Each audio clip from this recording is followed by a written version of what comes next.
I'm with Yashwant Deshmukh, well-known psephologist and director of C-Voter, which is an international polling agency, and Rahul Verma, senior fellow at the Center for Policy Research, CPR, a very well-known think tank in New Delhi.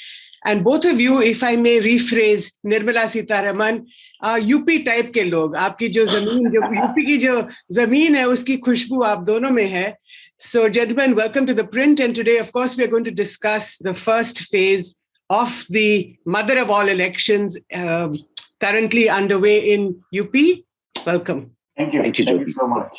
Again, let me rephrase another young woman, Neha Singh Rathore, who said, UP mein Kaaba.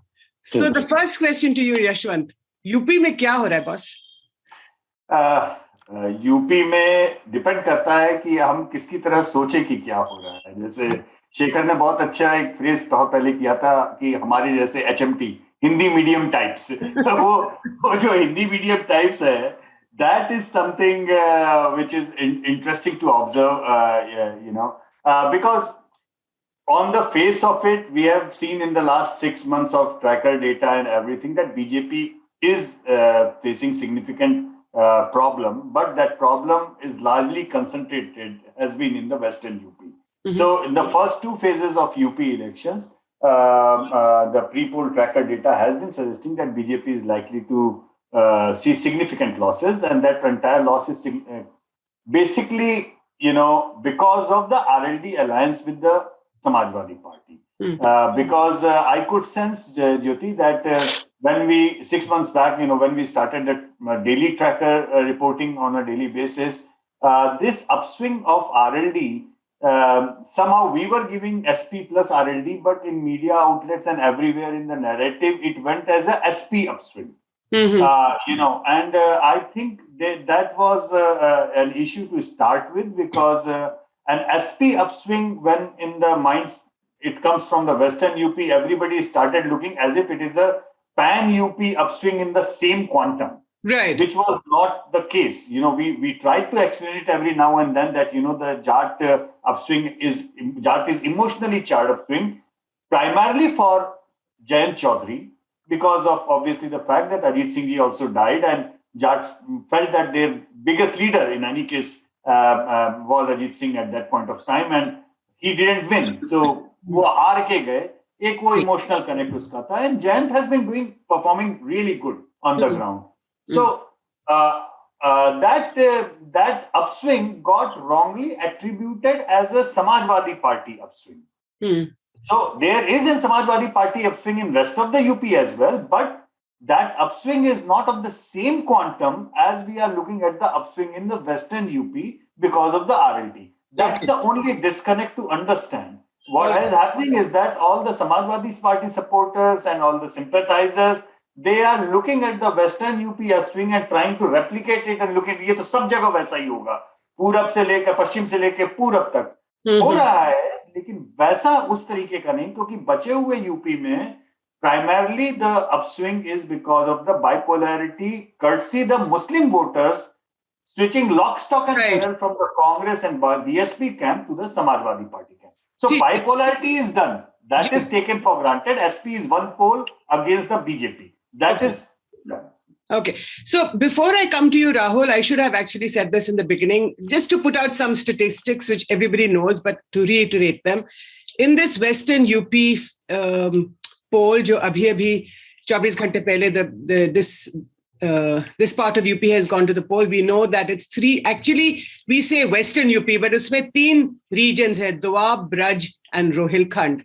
58 seats, 11 districts, 623 candidates, और करीब 60% voting हुई है. Some say 58.7%, some are saying just over 60%. But what is interesting, Rahul, is that while in some parts of Western UP, for example, in Kairana, the vote this time has been much more than the previous election in 2017, 75.12%, और पिछली दफा था 69.56, so more than 5%. Noida में 50.10 compared to 48.56 पिछली दफा. लेकिन some other key constituencies like Thana Bhavan and Mathura. अब Thana Bhavan में 65.63 कम हुआ है उसके पिछली दफा के मुकाबले में, जब था 68.3, और मथुरा में भी अंदाजा उतना ही 57.3 this time, पिछली दफा था 59.4. So a bit uneven. So your first response to my old question, UP में काबा. Okay, so thank you, Jyoti. UP is also called Heartland of India, right?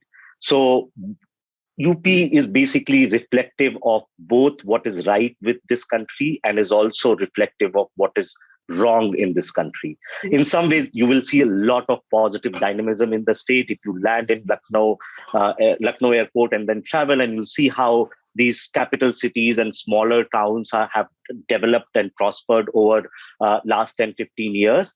So there are lots of positives happening, but also the kind of campaign that got unleashed, or the COVID crisis, the way it was handled last year, it also sort of signals what is wrong in UP and also reflective of what is wrong in the state. Now, coming to the political and electoral questions, I think I agree with Yashwant ji wholeheartedly, not just his own C voter tracker, but if you look at most major polls are basically, there is a consensus on two things. First, there is a bipolarity emerging in UP where basically 90% of the seats are going to be won by BJP and SP alliance, and more than 75% of votes are going to be with them. This is going to be very, very similar like West Bengal, where the contest remained between the two players and CPM and Congress were basically pushed to the margin. So that's going to happen. Second, I think going into the polls, BJP has some sort of advantage, and the advantage is largely owing to their big victory in 2017, which basically gave them with allies 325 seats and around 40% vote in 2017 and around 50% vote in Lok Sabha 2019. So that's a big advantage. Now, yes, BJP managed a big upswing in 2014 and 2017 in its favor. Can SP do the same? It remains in the frame of possibility, but it's difficult to get double-digit swings twice in a row. So that makes SP's sort of job a bit difficult. In West UP, the region that polled yesterday and will poll on 14th, they have historically seen higher voter turnout compared to the East. If you look at UP's map, West UP basically, on an average for last two elections, will turn out around 60-65%, whereas the Eastern UP will turn out around 55%. And there are obvious reasons. You see much more migration from East UP to Delhi, to Mumbai, to Kolkata, to Bangalore, and that gets reflected in the voter turnout data. Of course, voter turnout is this is at the moment provisional figures, not the final figures, and there will always be some uneven, right? In some districts, it will improve, in some districts, it will deteriorate. But by and large, this is what you are going to see, that West UP will turn out at higher rate. Okay, so Yashwantji, I have 2 or 3 big questions in my mind. The first is कि जो 2013 में जो हमने मुजफ्फरनगर में जो दंगे देखे थे, आज की तारीख में almost 10 years later, do they still have an impact on the ground? Or do you feel that the SP-RLD alliance is able to overcome that? So that's my first question. It's a very interesting question, Jyoti, because there is no direct statistical answer to this question. Actually, I discussed this, and I would like to quote C Voter's output editor Khalid Akhtar on this one. He belongs to that region, and he explained that in a very qualitative manner to me. And that was an interesting anecdote, actually. He said that if you observe the politics post 89, you will realize that Jats have been always the dominant section of the population as far as the politics of Western UP were concerned. But post 91, when the economy opened up, and in the NCR circle and everywhere in this direction, when the construction and infrastructure and everything went up substantially, there was a very, very substantial upswing in the economic activity as far as the Muslim population of the Western UP was concerned. Right. And that created I won't say neo-rich, but yes, very, very a section of the Muslim population which was very good in resources in the 90s.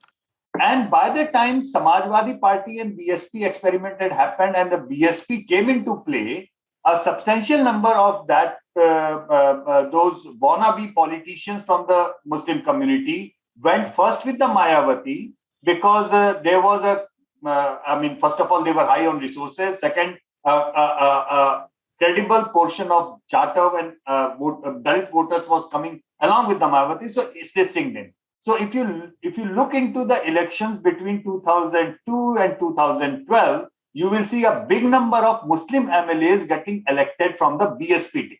Right. And that was the first primary bone of contention, because all of a sudden in those 15 years you watched Jat hegemony or Jat leadership of the Western UP shifting towards the Muslim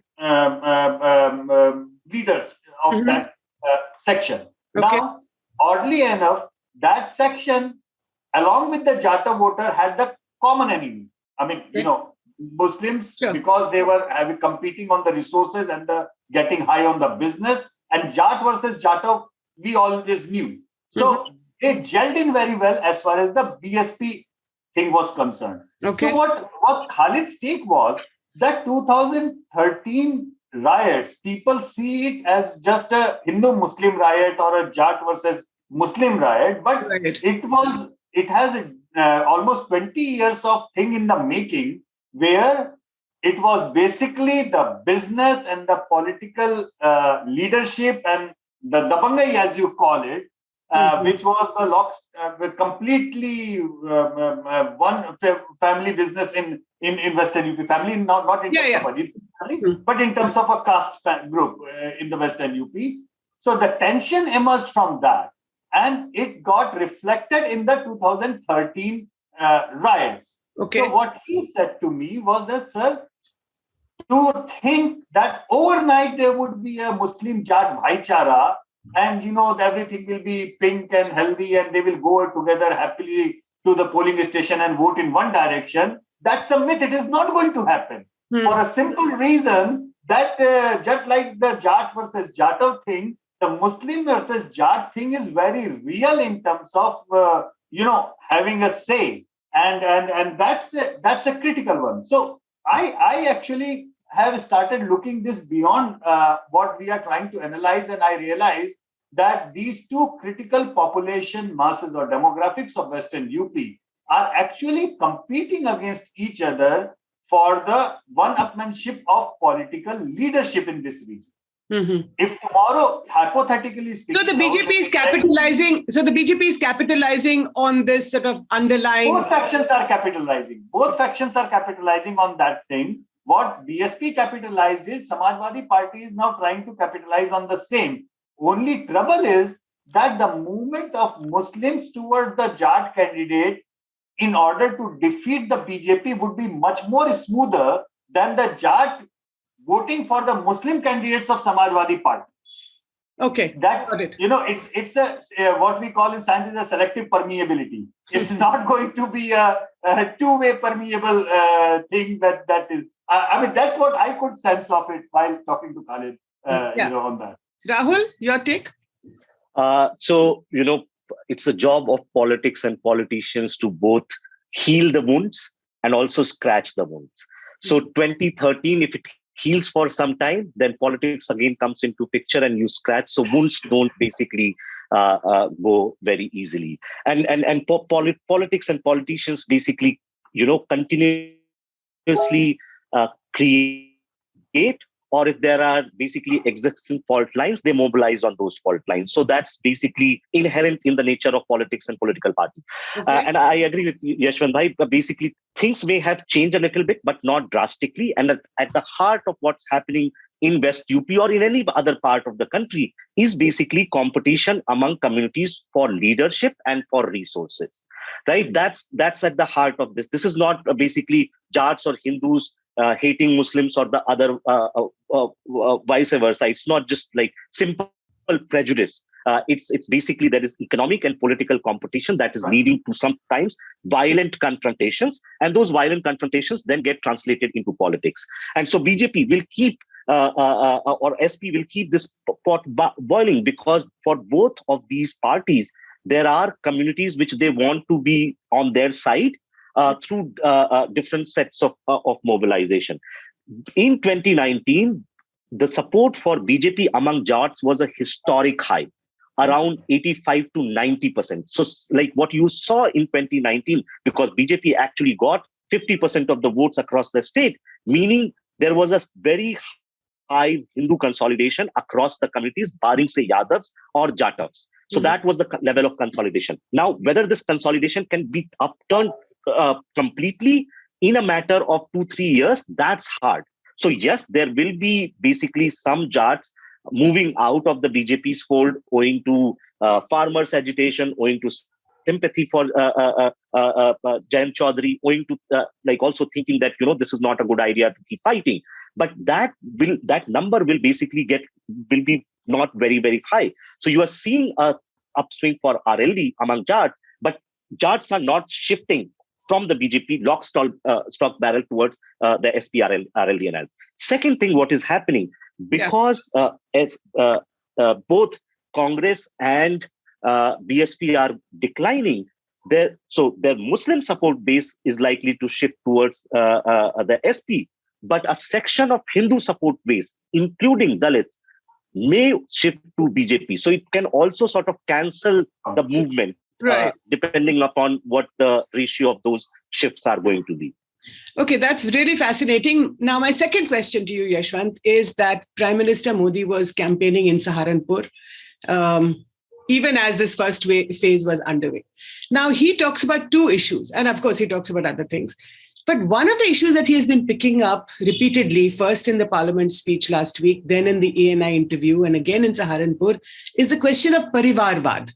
You know, बार-बार वो वही दोहराते हैं कि सब जगह आप देखिए पूरे हिंदुस्तान में except for BJP. I mean, we are not, nobody is asking the question कि आप भी जो है import कर रहे हैं BJP के अंदर परिवारवाद वाले लोग, whether it's Jitin Prasada or RPN Singh or, you know, other people like that. But that's not the point. This question of Parivarvad that he keeps repeating, Akhilesh Yadav, son of Mulayam Singh Yadav, then the whole Parivar that is in the Samajwadi Party. How effective is this taunt by Prime Minister Modi in the UP elections? It has been successfully used in terms of Congress and the Rahul Gandhi equation. I mean, that is done. But if you read yesterday's piece in print, actually, by Veer Sanghvi, that's right. He has actually written and he has analyzed it that, you know, how dynasties are flourishing in India, electorally speaking. You know, there are success stories after success stories where the new generation politicians have actually taken their family legacy to the next level. You know, take it. I mean, even right now, Tejasvi Yadav on his own is a standalone leader. You know, we know Laluji has been there for quite long, but he has drawn a much bigger line. So is with Hemant Soren. So is with, we know the best chief minister in India is from Odisha, Naveen Babu, or take the case of Stalin, take the case of Uddhav Thackeray. So, barring Congress and Rahul Gandhi, the Parivarvad has actually flourished in India. And you are right that even BJP has been importing all the dynasty under the sun. Because there is a traction with the Parivars on the ground. Everybody knows it. I mean, it's no big deal. But having said that, I think it is something which is a time-tested formula going after the Congress and the Rahul Gandhi leadership, number one. And number two, probably because in Uttar Pradesh, there is a bipolarity. Now he knows that the single largest opposition is going to be the Samajwadi Party bloc. And the things which are going to hurt could be, one of the things would be the Parivarvad. Because we know in 2014, the 5 MPs in Lok Sabha, the Samajwadi Party won, were 5 members of Mulayam Singh Yadav's family. Mulayam Singh Yadav, unka beta, unki bahu, unka bhatija, unka pota. I mean, you know, they were the 5 people in parliament. So obviously, these things are pretty obvious. I mean, it's on your face kind of thing. So I don't know how much it is going to really affect, but yes, where it is not going to affect is the core vote of Mulayam Singh Yadav, core vote of Samajwadi Party, that is Muslim and Yadav, and that is going to remain there. Obviously, Jayant Chaudhary is from Parivarvad, but he's taking the legacy ahead. He is doing wonderful work on the ground. We all know that. Look at the crowd that he is pulling in Western UP. Now, so the Prime Minister is trying to hit and tried to lean away the middle class, OBC, non-Yadav OBC, non-Jata Dalit voter, which might be angry due to routine incumbency and like that, and might be thinking twice, chalo is baar Akhilesh ko de दें क्या, या फिर नहीं भी दें, तो kind of like Brahmin voter in UP, which UP वाला type anybody will tell you, वो या तो ब्राह्मण यूपी का मुंह फुला के घर बैठता है या बीजेपी को जाके वोट देता है. Brahmins don't really swing to Samajwadi Party. I mean, in the tracker data, it was not supportive of that, and also, right. I mean, it's not the ground reality. Sure. So probably he is aiming at that angry, not so happy class of the BJP voter and telling them, देखो यार, ये भी तो एक मुद्दा है. हमसे नाराज हो तो क्या हुआ? कम से कम हम परिवारवाद तो नहीं है ना. हमने योगी दिया. योगी किसी परिवार से थोड़े ही आते हैं. मैं किसी परिवार से थोड़े ही आता हूं. So I think it is more of a subtle attempt to basically bring back that angry voter back to the BJP, right, rather than making way for something new vote. There is no more catchment in that a new catchment area in that issue. Anymore. Right. So Rahul, when Yashwant quoted the Veer Sanghvi piece, he did not say कि उनको भी quote किया गया था उस piece के अंदर, but never mind. But the question to you, Rahul, is कि देखिए Priyanka Gandhi. I mean, I want to talk about the Congress party. Now, both of you have said that Congress is nowhere in this UP ka fight. But Priyanka, yesterday when she was in Moradabad, kal raat ki jo pictures thi, she was drawing quite big crowds. Now, maybe it is a little bit too late for the Congress to have to establish any kind of presence.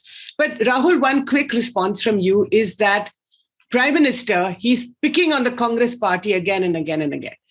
If the Congress is so finished on the ground, then why is he doing that? And do you think that maybe there is some hope for the Congress in this election? I mean, to get too few seats. See, 2 points. First, let me speak on the dynasties because that's what my doctoral dissertation was. Okay. And so I created a whole data set on UP. There are 322 political families that have contested in UP between 1974 and 2019. 322 families. Okay. And out of them, 100 of them have remained in politics for more than 50 years. And these are basically contesting at assembly and parliamentary level.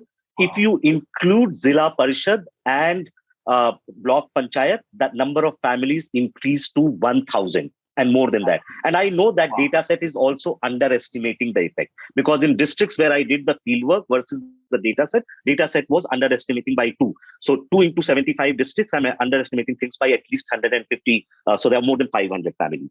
And there is reasons why Prime Minister Modi keeps attacking the dynasties. See, because it's not like whether it gets them votes or not. Dynasties are basically reflective of certain things. So through that messaging, what he's trying to invoke, not just Rahul Gandhi or Akhilesh Yadav, basically dynasties are supported by caste community clans. So what he's basically signaling that SP and a Yadav family is a party of Yadavs, not of backwards. Right? So he's trying to mobilize that. That's the first thing. Second, if families are in politics, they are basically trying to generate resources or are corrupt. So he's also hinting that Yogi and Modi, because we don't have any families, we don't have to basically get engaged in deals which could be called corrupt. But these guys are doing. That's why they are becoming families and are being families for such a long time. So through those, so in politics, you don't do everything directly, but also through symbols, and because people can connect with symbols much more easily. If Prime Minister says corruption kam hua hai, bolenge nahi yahan bhi corruption hai, wahan bhi corruption hai. But if you create a symbol, then for them, unke samay zyada hota tha, right? So that's my take on why he will keep doing. Now, why he keeps attacking Congress and what is Priyanka Gandhi doing for Congress in UP? See, to me, this could have been actually a good year for Congress because 5 states now and 2 states later, out of those 7, Congress is actually the main opposition in 6 of them. So by default, if they can channelize whatever anti-incumbency vote, they could have basically become, say, Punjab, Uttarakhand, Goa, Manipur, everywhere they are the main opposition. So by default, they could win somewhere. But what are they doing? They are spending entire energy in the state of Uttar Pradesh, or much of their energy in Uttar Pradesh, where they are unlikely to win, even with best campaign, 50 odd seats. They will remain number 4 party. So they're spending, but there are political calculations even why they are doing that. Now, I think bheed in rallies, crowd in rallies is the worst indicator of how a popular leader is. Any state level leader or a nationally prominent leader, given the size of population in our country, will easily get 50,000 to 1 lakh views. So it's a really bad indicator what Priyanka Gandhi can do. She made some right noises, but I think what she is not doing is putting herself on the news. She should be contesting against Yogi Adityanath if she wants to make this a contest. And why prime ministers keep attacking Congress? Because prime minister is not just looking at UP 2022. For him, 24 is always going to be in the mind. And BJP basically, trumps Congress in the Northwest region, wins 95% of the seats. That gets them the advantage. So what PM is also doing, okay, there are regional fights that will keep happening. But for the national game, I want the BJP to sweep this. And I want the Congress to remain weak. So, matlab kamzor enemy rakhna politics mein acha cheez hota hai. So yeah. No, so I mean, I think you're absolutely right. And Yashwant actually said this even earlier. But the fact is that the Congress party, although it is so weakened, still has about 20% of the vote across the country, but is unable to realize that. Because if you look at Priyanka today, abhi bhi uske andar wo gussa nahi hai jo hona chahiye ek opposition leader ke usme. Can I say one? Yeah. Congress, why does he invoke Congress and Rahul Gandhi? Because he's been defeating them. So what is the memory he's creating? That I defeated them. If he attacks Mamta Banerjee, if he attacks Stalin, if he attacks someone else, what will be the memory created? Oh, BJP got a drubbing there, right? So you want to create positive symbolism rather than negative symbolism for yourself. That is so true. That's a great point. Now, my third question. That's the reason probably that, Jyoti, even after, being chief minister of a half state like Delhi, Arvind Kejriwal probably gets more traction at the national level when we talk about who can be a challenger. Mamta Banerjee, if you look into the MOTN survey of India Today that we did on 26 January, Mamta Banerjee and Arvind Kejriwal's number was at par. While Arvind Kejriwal came from just 7 Lok Sabha seats, Mamta Banerjee came from 42 Lok Sabha seats. And obviously her national numbers by courtesy of the West Bengal weightage were higher. Right. But just because Arvind Kejriwal defeated BJP twice with a huge margin, he carries that kind of a thing that, okay, and then he went out all the way to Banaras to contest against Modi. So he has put himself. This is a critical thing. What Rahul said that probably Priyanka should have contested from Gorakhpur. Kya hota? Hari jati na. I mean, probably she could have managed Samajwadi Party and everybody to withdraw their candidate and make it a one-on-one fight. Everybody would have loved that. Happily done it. Yeah. And that would have established, at least she did. I mean, she is working hard. I'm not saying she's at least trying to do something. Credit which we must give where credit where due, that rather than not doing anything, sitting idle, at least she is doing something. Yeah. And because she is doing something, that much numbers are reflecting. You think? When we started a tracker, a year back, Congress was trading at 2.5%. At one point of time, Congress almost went up to 8 or 8.5%, 9% even in 1 week. But then it came down to about 6 or 7% because of the ticket distribution and other things. But to give due credit, she at least tried something. But she should have been trying even more. Much harder. That's what the critical thing is. Yeah. So the third question to you. Now, Yashwant, to you, the Yogi Adityanath question. Now, of course, we love to read Yogi Adityanath and to listen to him. Or wo kehta hai ki, if people do not vote for me, to phir UP will become like Kashmir, Bengal and Kerala. And I think everybody had a field day, all the, present and former chief ministers of these states. The question is Yogi Adityanath going to pull it off? Yashwant. Well, I think the answer would be, it's not about Yogi Adityanath. Yeah, that's right. What I feel, Yogi Adityanath did not deliver the 3 mandates, 14, 17 and 19 to BJP. It was Modi who got the votes. Last elections, Yogi Adityanath was not even among the contenders of the chief minister, forget about becoming the chief minister.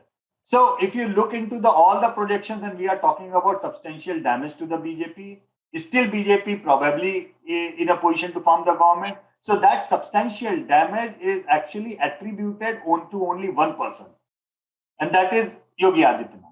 जब वो ब्राह्मण नाराज हैं, बात होती थी, क्यों नाराज हैं? क्योंकि आदित्यनाथ इस तरीके से काम करते हैं. ओबीसी नाराज हैं, नाराज क्यों हो रहे हैं? वो अपने एमएलए से नहीं मिलते, अपने मंत्रियों को भाव नहीं देते किसी से. तो basically if you look into it, you will realize people are not upset with the BJP, certainly not upset with Modi, certainly not upset with the government or their MLA, MP in that way. But whatever the perceived anger, perceived damage is there, that is attributed to the working style of Yogi Adityanath. He has his own plus points. He has his own USP. वो mafia वाला और law and order, वो एक fan following है योगी आदित्यनाथ की, मैं उससे इनकार नहीं कर रहा हूं. लेकिन जो छोड़ के जा रहे हैं, जिनकी बात हो रही है, वो शिकायत किसकी कर रहे हैं? क्या आपने स्वामी प्रसाद मौर्य को देखा कि वो नरेंद्र मोदी की शिकायत कर रहे हैं? क्या ओम प्रकाश राजभर को आपने एक बार भी देखा कि वो नरेंद्र मोदी को गाली दे रहे हैं? जितने बीजेपी छोड़ के जाने वाले हैं, उनमें से एक का भी स्टेटमेंट आपने पढ़ा कि वो नरेंद्र मोदी के खिलाफ स्टेटमेंट देके जा रहे हैं? तो कहीं ना कहीं ये मिसिंग लिंक है. What I'm trying to say, BJP is on a damage control mode, and that damage is attributed to one person. So basically, the things that we have been discussing so far, what I feel that the anger against the BJP is more of a personified against the working style of the chief minister, rather than BJP as an institution or the prime minister as an individual. And that is where I feel, Jyoti, that I think big number of analysts are actually getting it wrong, that they feel that this anger is aimed largely at the BJP and they want to change the government. It's funny because in the tracker, Rahul, there was a very funny question that we always ask, that how angry you are with that government. And in that question, we give three options. That I am angry and I want to change this government.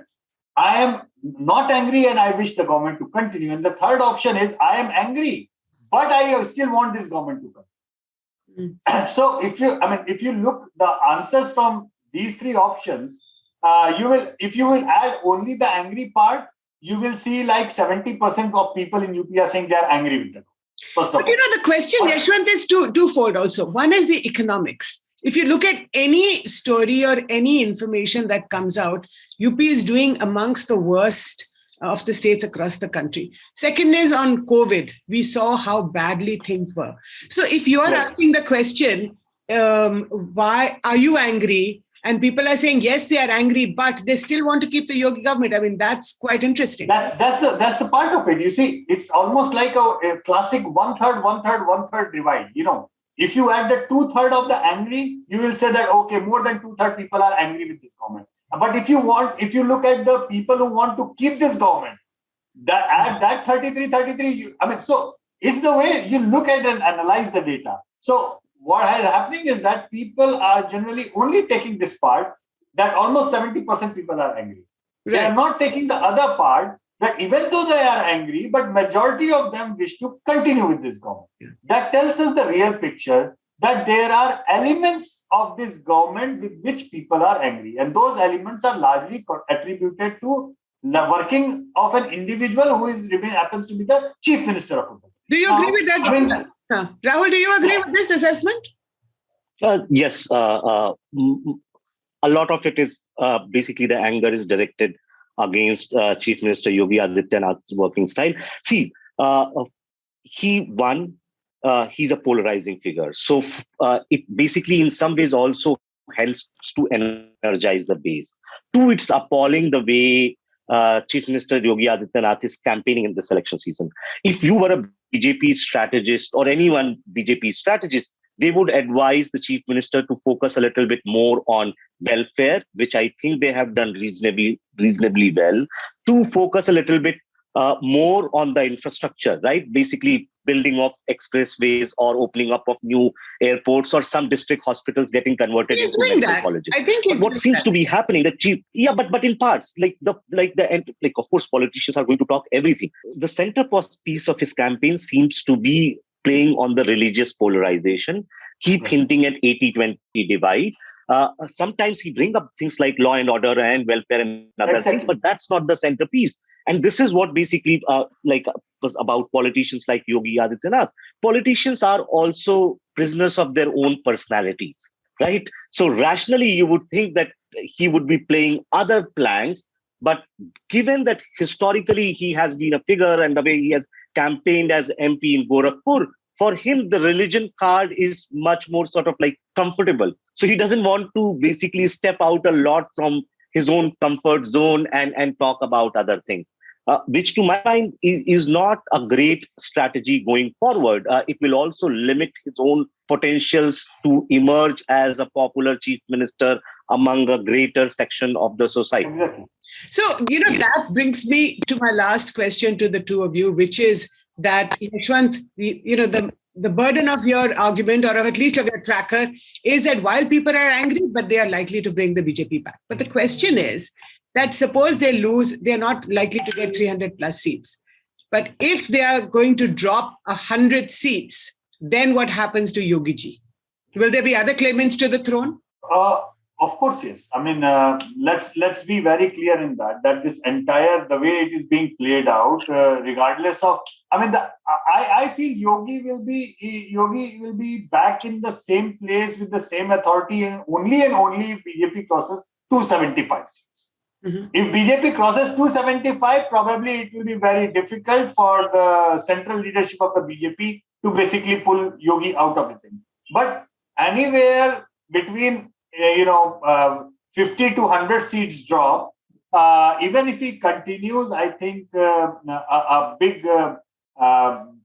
control of the decision-making mechanism from in Lucknow will be then controlled indirectly by the Delhi leadership in that way. We know the way it operates in a way. We know they even tried to put in somebody like M.K. Sharma, taking VRS and being planted over there so that they can have a technocrat running the government. But obviously, Yogi didn't like it. And that's where the international equations are being blown on. But yes, you are right. If BJP comes back with a substantial loss, then it will be difficult. It will make it very, very difficult, untenable for Mr. Yogi to be in the chair. And even if in the chair with the same authority that he is used to till now. So that is something which remains. If the BJP doesn't get the majority, then obviously this question is out of the window. That's a different game altogether. Yeah. But what Rahul said was absolutely bang on, that probably many times leaders are just prisoners of their own image. Even with the law and order thing, the anti-mafia image has a communal undertone to it. Not even undertone, it's an overtone. It is blatantly communal in their propagation in that way. That mafia मारे या वो किया, तो वो मुस्लिम mafia के ऊपर focus उनका बहुत ज्यादा रहा है, उनके बोलने में भी और उनका जो प्रोपेगेंडा मशीनरी है उसमें भी. So even that law and order thing is pretty much communal in the way it is being projected to the voters. So while I genuinely believe that yes, it is a big issue for Yogi's authority, Yogi's USP, it is a critical thing as a base. But if you will ask me why BJP might win again, it has nothing to do with the law and order. It will have big number to do with the social welfare schemes. 2 साल में जो ration बटा है वो ज्यादा critical होगा, जो घर मिले हैं वो ज्यादा क्रिटिकल होगा, जो शौचालय बने हैं वो ज्यादा क्रिटिकल होगा. What I'm simply trying to say that और जो कोविड में जो इतनी votes, लेकिन जो कोविड में जो इतनी डेथ्स हुई हैं उसके बावजूद आप कह रहे हैं कि बीजेपी वापस आ सकती है. हाँ, ये हो रहा है क्योंकि कोविड की डेथ्स को लोगों ने मान लिया कि ये सबके साथ में हुआ. They are not blaming the government for that. They might have blamed government for that, provided the opposition leader would have been there in the field when this was all happening. Forget being in the field, Jyoti, opposition leaders did not visit even to their own कार्यकर्ता's home who lost their life in COVID. जिस समय लोगों को Covid का गुस्सा था, उस समय अगर गवर्नमेंट एब्सेंट थी तो अपोजिशन सुपर एब्सेंट था. इसलिए लोगों को, we are Indians at large, we are contextual society. I always love to say this. हम लोग ऐसे देखते हैं और फिर उसके बाद में बहुत स्पिरिचुअल हो जाते हैं. यार मोहल्ले में तो हर एक के घर में मरे, इस पे सरकार क्या कर रही, सो अगर उस मरने के समय अपोजिशन वाले आके खड़े होते, अर्थी को कंधा दे रहे होते कि नहीं हम आपके साथ में है, सरकार नहीं है, सुख दुख में हम खड़े हैं, तब उसका हमारा गुस्सा चढ़ता, किसी सिरे पहुंचता। अभी तो उस समय अर्थी को कंधा देने के लिए सरकार नहीं थी, तो अपोजिशन में नहीं था, तो गुस्सा नहीं हुआ उस चीज का। भयंकर फेलियर था। You have seen our study on COVID deaths. It came out in the Science Journal. We have, with data, we have disputed the government claims. It's in millions. The deaths are at least 6-7 times more than what all the state governments across India are claiming. So even after that, if the people are saying that we want them back, probably, then we'll have to think on two directions. That number one, that the social welfare things, whatever has been provided and largely attributed to Modi government and Narendra Modi in person, not to the state government, number one. Number two, Rahul, correct me if I am wrong, I believe that we always look into the binaries of pro-BJP and anti-BJP votes. But Jyoti, it remains a fact that जितना anti-BJP vote है ना, उतना ही एक substantial anti-समाजवादी vote भी है UP, जिसका डर लोगों को होता है, जिसके कारण लोग कहते हैं कि ये नहीं आने चाहिए, ये भी उतना ही बड़ा सच है जैसे बीजेपी के खिलाफ है। इसीलिए यूपी बहुत पोलराइज्ड है। when our tracker says that if you ask about 47-48% saying that this government chief minister, we don't want this chief minister, then there are also 45-46% saying we want this chief minister. Why? Because they do not want Akhilesh Yadav to come. But that brings me to the last question to you, Rahul, which is the BSP vote. Ab बहन जी तो नहीं लड़ रही हैं इस चुनाव में, but the question is, where is the BSP vote going? I mean, in the 2019 election, they, Yashwant just talked about the anti-Samajwadi gussa. और जो traditional Samajwadi rivalry जो है BSP के साथ, do you see it in this election? Okay, Jyoti, let me comment on a couple of things. First, on the COVID. I completely agree with Yashwant. See, there are always going to be issues in the society, unemployment, economic concerns, COVID, this and that, and they are always present. They need first political articulation. Issues don't translate them to voting choices. They have to be politically articulated and articulated in a manner that we are better than the other. And you have to convince voters that you are better than other. So by 6 months now, all polling data is basically suggesting on COVID that people have started saying, yes, we were hurt. That was a bad time. Two, but this was an act of God, act rooted in nature. PM Modi tried to do what he could do. We wanted him to do better, but we think that no one else in his position would have done better, right? So basically, that's why COVID is now a non-issue in these elections. Second is on Yogi and what will happen. See, there are two contradictory forces or historical facts working. One, no government in UP after Congress 1989 has ever come back. No chief minister after GB Pant 70 years has ever come back. So that's basically Yogi is working against a force of history. Second, but Yogi also has an advantage. No government previously had this kind of mandate, right? So if he comes back, he's also one, beating the historical trend, but two, so whether it happens at 275 or 250, we don't know. But Yogi, like you have to also understand, Yogi is a very different kind of political personality. It's not just like, it's not easy to pressure him, right? So we don't know whether he could be changed at 240 or 250. Like in politics, power and pressure have to be felt and it has to be applied, right? Those don't things work automatically. Finally, on BSP, and that's $1 million question, where will BSP vote go? At least so BSP is around 19-20% in previous elections, and it can come down to 10, 12, 14, 15. We don't know how big the fall would be. There is an assumption that basically the Muslim vote of BSP is likely to shift towards SP. I don't think there is any doubt about it. Okay. What would happen to other smaller chunks of vote that BSP has, of Dalits, of lower OBC? I think largely a big chunk of Jatavs will still stay with BSP. That's just their emotional connect. This time, so that's why they will still float at 10 or 12% and might not even get seats in double digits.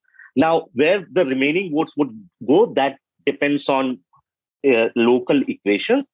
And also, if BJP manages to get even like a slight chunk of that vote, then that puts them in a greater advantage because they already have a big buffer to go into the election. And that's why you are seeing such a emerging consensus in the polls, which is of BJP's advantage despite everything.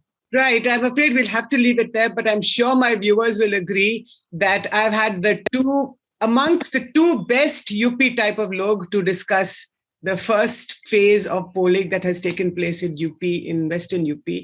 6 more phases to go. It's going to be a long election, and I'm sure I will have you back. Both of you, Yashwant Deshmukh and Rahul Verma, thank you so much for your time, for joining me in the Print Debates. Shukriya, thank you so much.